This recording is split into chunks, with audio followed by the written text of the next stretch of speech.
Yo, yo, yo, what it do? Tock TV back at it. And I gotta thank my man, Dro TV, for having me on today. Can y'all believe that? Talking Dro had the collab. What? Yo, I'm Tock TV. I'm on Instagram, I'm on YouTube. I'll make sure to follow Dro TV. Follow me for some more great content.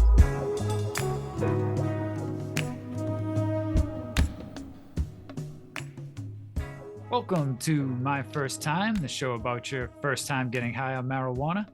I'm your host, Mike Freeman with Tock TV. Today, I'd like to welcome our guest, Tock TV Entertainment. What's happening, my friend? What's going on, man? I'm Tock. I'm from Orlando, Florida. This has basically been my stopping grounds for a minute. Yeah, man, I'm positive. I'm a cannabis influencer. And you know how we get down, we get brown, we get sound. Woo! I love it. Awesome. You can find more of Tock and Tock TV Entertainment on Instagram and YouTube. We'll have the links down below. So Tock, definitely want to get more into. We're both here in the city of Orlando. That's awesome. We'll have to link up soon. Hell yeah. And I want to get more into how you got into this channel and why you got into building this channel. But the show is My First Time. So we want to know about the first time you got high. All right. So that's quite a, yeah. Basically, if you are from Florida native, there was this place called Splendid China. It's not really around anymore. It's an amusement park out in Claremont. Hold on now. I used Splendid China? A splendid, like good time, splendid, yep. China. Okay. And it was like an amusement park, and it had the Great Wall of China just going around it, along with like a stage for like activities. It was like in a Chinese amusement park. It had a downtown replica of China, like little people around with like the Great Wall, and then they had like real buildings that you could like walk in. So long story short, that place didn't pan out and ended up getting abandoned. So skaters had went there, and I used to be a aggressive rollerblader. So I went there to hit the rails, right? And at this time, I wasn't really, I never really smoked. And so I went there one time with my skate buddies, and he pulled out, a little paper, rolled like nice, with the ends tipped and everything. I was like, okay, all right, let's do this. Like I had smoked a couple times before that, but I never really gotten high. Like I don't know if you hear that with a lot of people, but like the first time you smoke, you kind of don't know how to inhale the right way, right? So this time was like my third time smoking, and I was like, but my first time getting high, right? I tried it 2 times before that, but I never had like inhaled it the right way. So this time I was smoking, right? I smoked the whole joint with me and my buddies. There was about 2 people there, 3 people with me. And I smoked. And all I remember is it being extreme. Like, okay, first of all, this is not a normal setting, right? Because I'm in China. There's Chinese buildings around. And so, so I'm smoking, and I go to jump over this little pond. Mid jump, like midway through the jump, it like hits me like bro, like, oh my god, dude, I could remember this like if it was yesterday. It hit me, then I hit the ground. Everything was so euphoric, bro. And mind you, this is a Chinese environment. Like there's a Great Wall, there's like hills. It's like I for real feel like I'm in a dream. Like that, it took me to a dreamland. So I'm over here with my friends, like pretending to play Call of Duty, in real life. Just with like, we didn't even have guns. I was just like we're just pretending to shoot. There was like a giant string hanging from the pavilion. We were swinging on that with like our skates, bro. It was the craziest first time.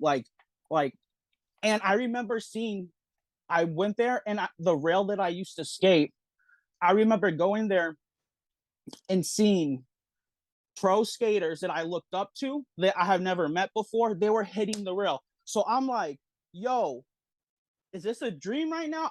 I like, I've been trying to meet these guys for years.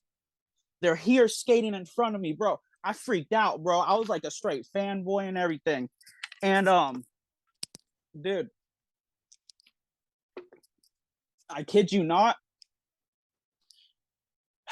I went to Wendy's after that. Like, dude, after the whole ordeal, I went to Wendy's, and then I was in that Wendy's. I literally thought I was like right by my house, but I was like 2 hours away, bro.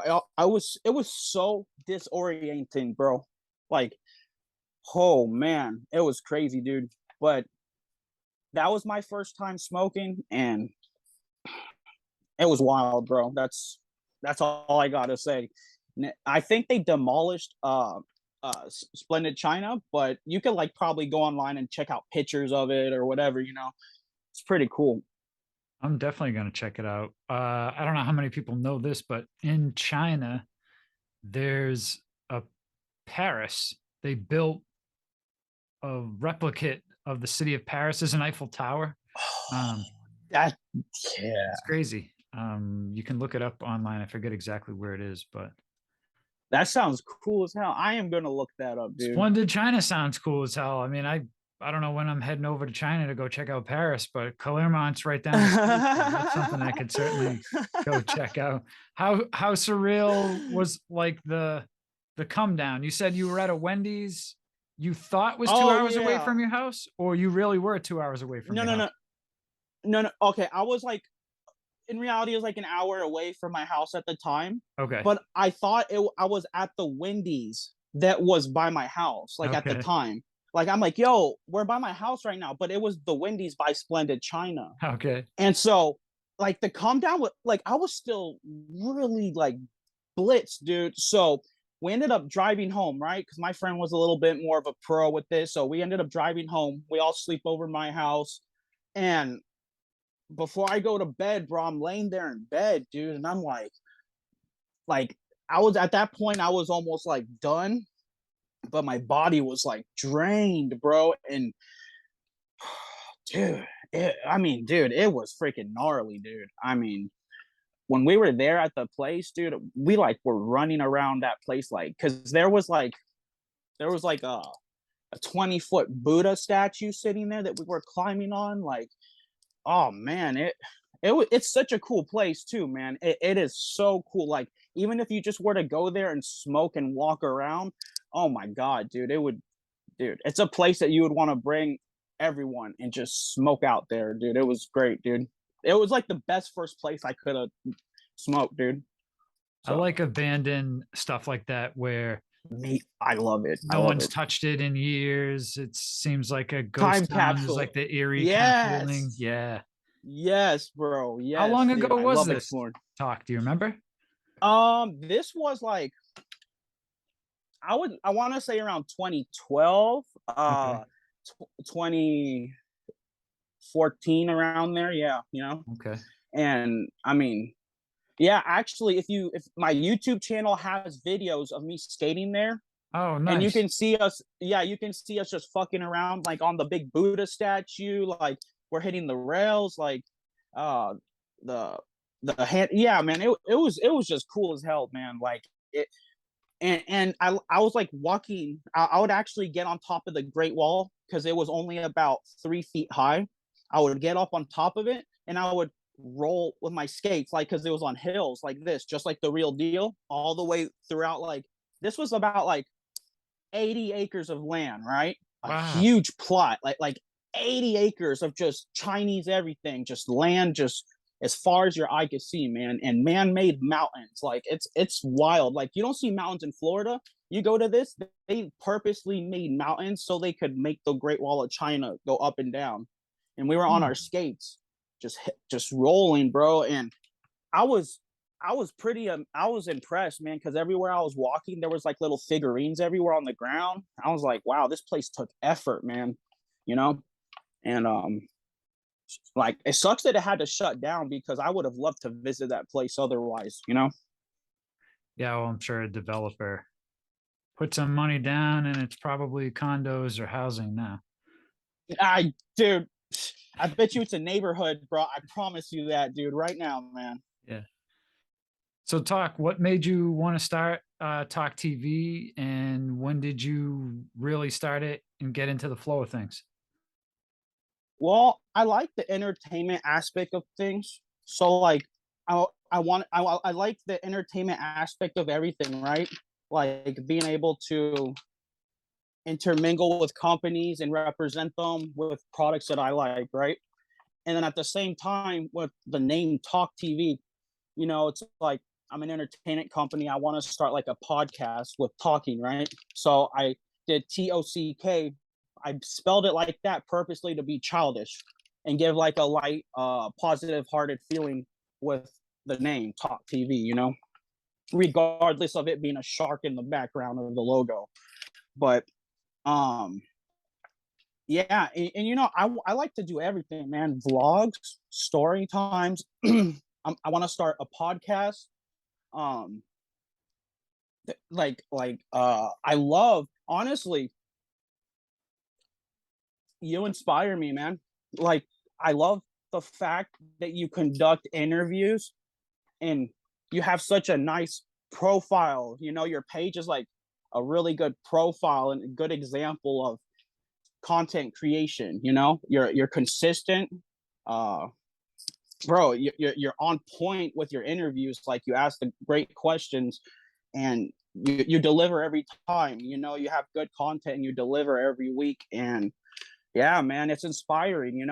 And thank you for doing this interview, man, because it gives me experience in this realm.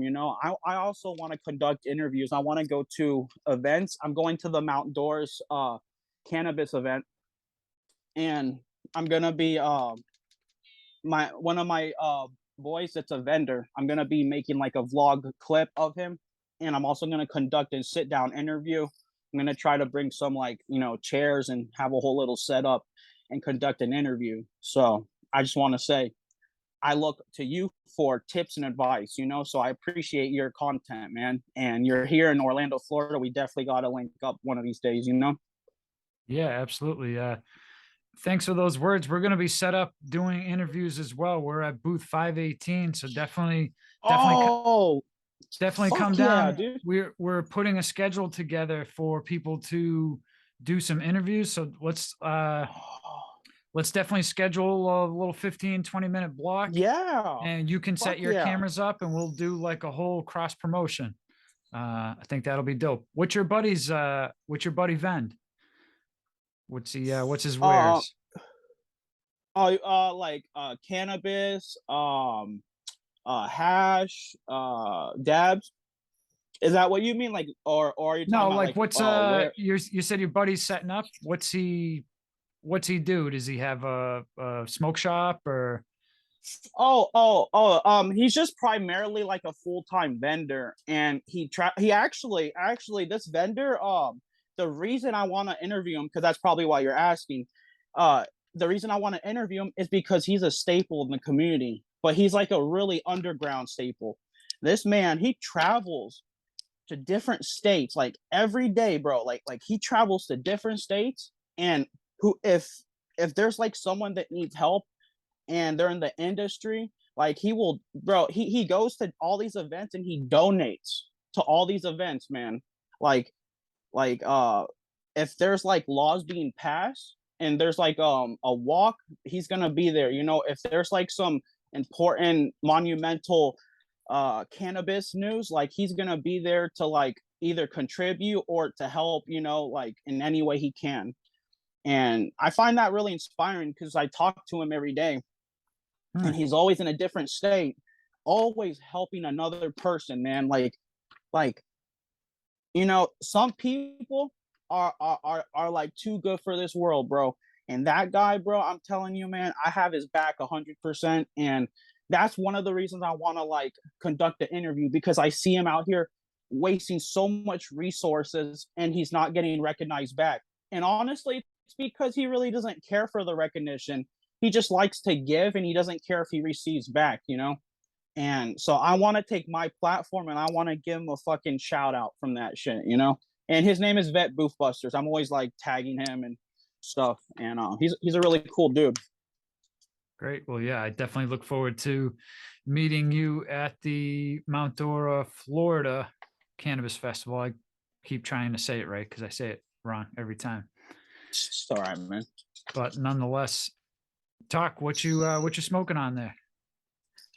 Some micro diamonds. Some nice micro diamonds. Yeah, I love these things, man. Concentrates your preferred method, or you like Oh yeah. flower?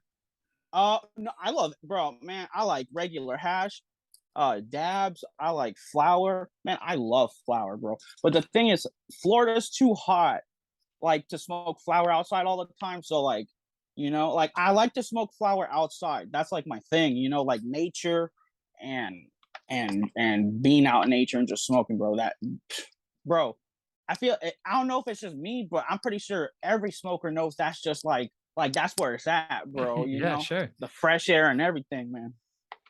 It's like the meme where it says, Stoner says, "I know a place," and then that place is like in the middle of nature by a brook or a river or a Hell pond. yeah. Are you flow grown, Talk? Yeah, man. But yeah, born and raised, man. Okay. In Central Florida? Primarily, yeah. Yeah, Okay. actually, yes. The whole time, man. Nice. That's what's up. I'm Yeah, from man. Massachusetts. I've only been down here like 3.5 years, so I'm Nice. How is it up there, man? I'm okay. It's cold as shit. Uh I'm okay with going outside and smoking when it's 100 degrees because it's better than smoking when it's 0 degrees. That's for sure. Okay. All right. Touche. But hey, we're limited when it's warm or hot, I should say. It's really humid in the summer times up there. It's really nasty, and True. most people don't have central air. They've got the air conditioners, and it's hot and sticky. And at least down here, it's a little more semblance of where we are Damn, man. civilized. We're a little more civilized down here with central air, but old True. houses, old neighborhoods, and stuff up there. My house was built in 1940, and the guy built it himself. So there's different flooring and wood everywhere. It's weird, but Oh wow. it was cheap. So, hey, Yeah, I mean, yeah, man. Fuck it. Do you like Florida better? I love Florida better.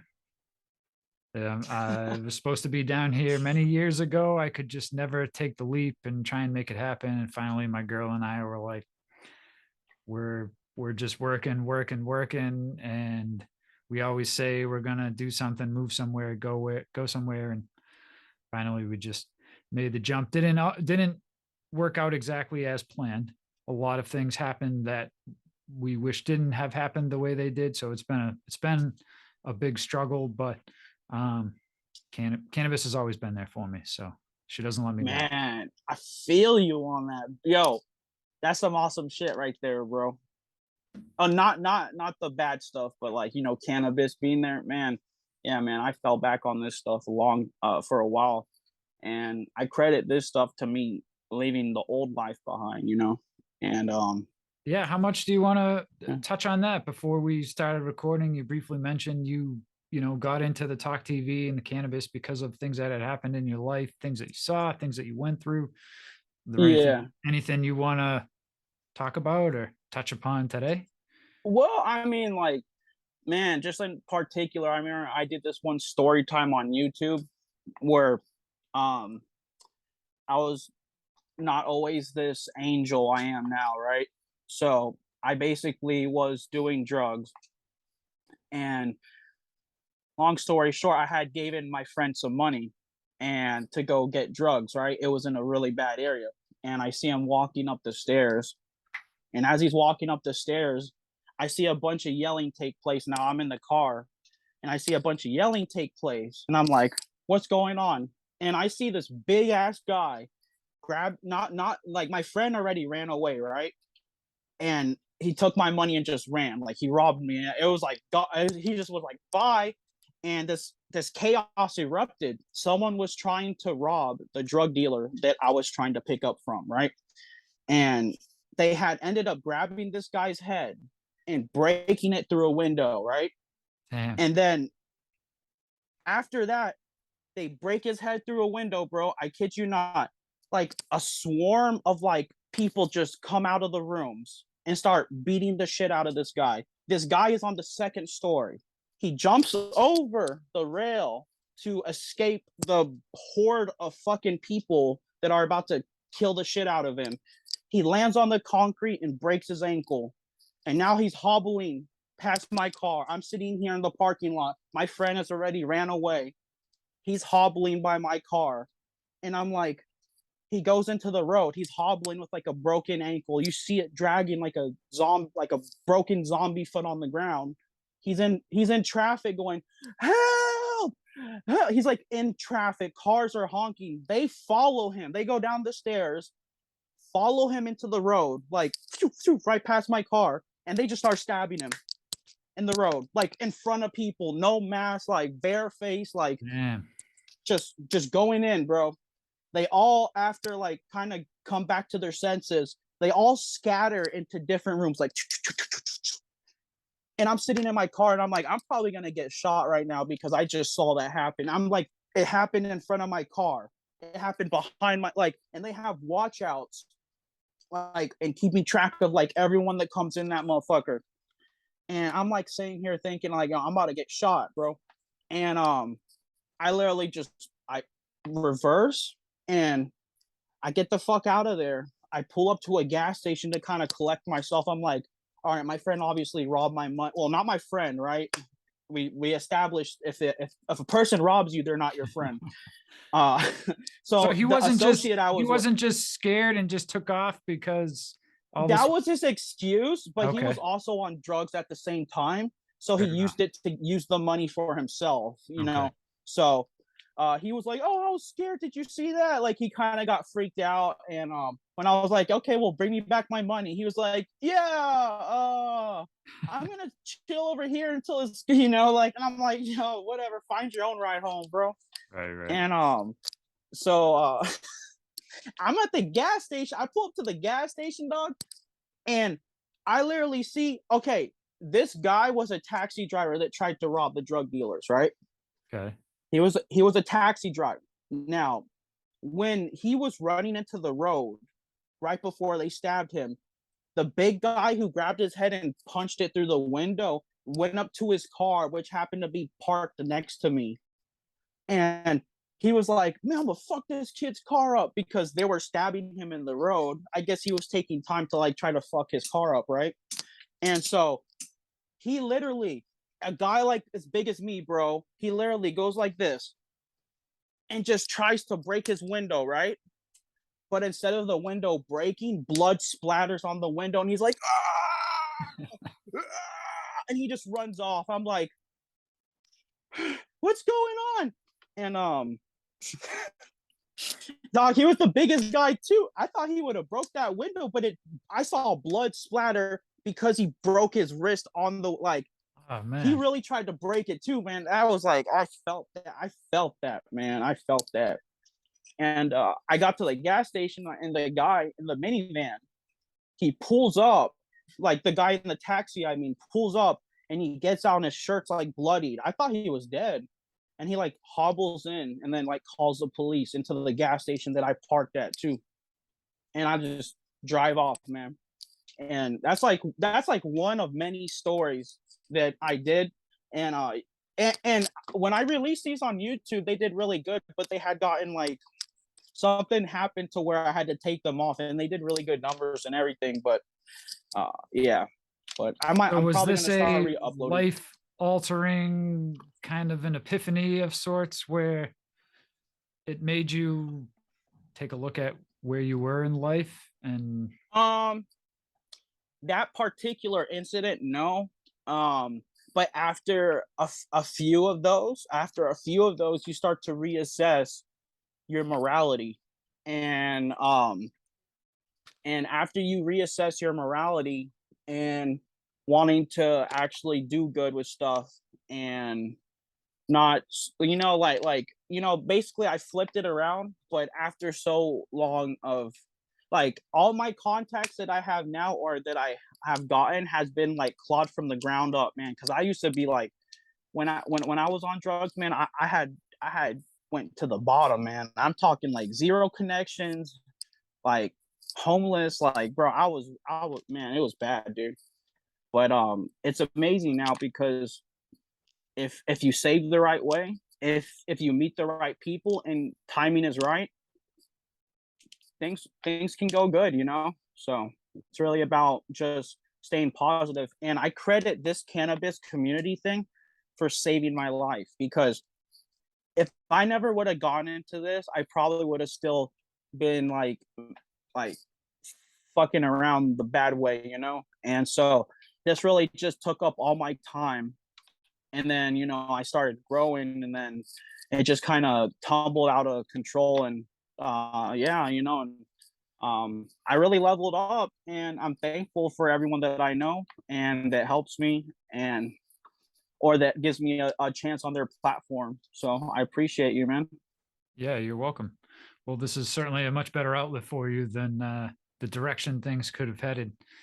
Who knows? Oh You could yeah. you could have been that taxi driver so many years down the line. So Yeah, exactly, man. Because at a certain point, like I was even thinking about doing bad stuff, but I never wanted to act on it. But there's times where I was definitely like, I shouldn't be thinking this, but you know, I definitely came a long way though. yeah, for sure. We're glad you took the right route, Talk. So um, Appreciate you, man. why don't you let us know a little bit more about future plans for Talk TV and what are some of your goals? You mentioned a podcast. What else are you working on? Yeah. So a podcast, like I'm actually going to film the podcast for the first time next week. It's with one of my buddy, the vet booth busters. His friend knows a lot about shrooms and the general knowledge nature of laws for cannabis, and he's really up to date on that stuff. And he's as far as I know one of my first sources that has those things on lock. So I'm gonna lock in with him, and here, and he already has like equipment to record the podcast and all that. So I'm gonna go next week, and we're gonna just kind of shoot the shit and see how it goes, and hopefully start some podcasts that will have reoccurring and a great vibe to it. So, and shit, if we do the podcast, we can have you on too as a guest. All that stuff, Sure. Podcasts you usually call in, and you could just have like conversation. We might do some kind of like morning coffee type of podcast. I don't know. We got to go shoot the shit first, and then we'll find out. And I really look forward to it, man, because content. I love content. Content's my life, man. And ever since I jumped in full face first, it has rewarded me rather than shot back negative. Of course, all like there's my family that's like, "Oh, you smoke," and I'm like, "Yeah," but like, you can't care about what people are doing if they're not like, in my opinion, if they're not paying my bills, I don't care what they think. You know what I'm saying? And I'm gonna do me. So, of course, I respect them as a person. I don't hate them. I don't disrespect them. I don't go to their house smoking in their face. But I don't hide it anymore. Like I am who I am, and if anyone doesn't like it, then I'm sorry, man. If you're not hurting anybody and you're not causing any violence, you're not doing anything that there's any victim or crime, then by all means, do you. Why should I say what you could do or tell you what to do if it's bringing you joy and it's not harming anybody?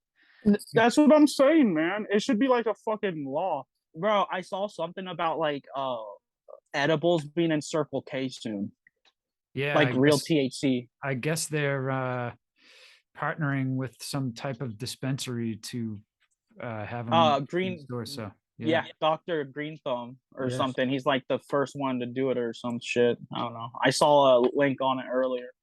Pretty we've cool, come a man. long way. Hey everybody, I want to quickly mention Food Forest Abundance. Food Forest Abundance is a great way to create your own self-sustaining food forest and naturally occurring ecosystem that's commonly found in nature, but designed specifically for you. Through multiple layers of trees, shrubs, herbs, vines, rhizomes, mushrooms, and perennial vegetables, you can become your own supply chain without the typical maintenance required of a garden. From small spaces to large areas, both urban and suburban, Food Forest Abundance wants us to get back to our roots in nature by engaging with our food production in a meaningful way. For more information, click on the link in the description below and start your journey today. Okay, let's get back to today's episode. Tock, we're almost out of time, so please let everybody know the best place they can find you. Where are you most active? Instagram mostly, Tock TV Entertainment 407. And I have a slew of other channels, but if you type in Tock TV Entertainment, you'll find in basically all my other channels, and YouTube, Tock TV Entertainment, and you spell talk with a TOCK. So I love you all. Stay smoking, fucking stay choking, and stay bloking. If you like today's episode, make sure you go down and hit the like button and subscribe to Dro TV so that you don't miss more great guests like my man Tock here. And Tock TV Entertainment, go give him a follow as well. So I appreciate everybody that's tuned in to today's episode. Thank you again, Tock. That's it for today. As always, smoke them if you got them. Yeah, that was awesome. What's up, Dro TV family? You can now stream the audio version of all these episodes on your favorite podcast player. And if you like more episodes like this, check out this playlist we put together over here for you. And if you haven't already, subscribe to us on YouTube. You don't want to miss more great content from Dro TV. Thank you for tuning in, and as always, smoke them if you got them.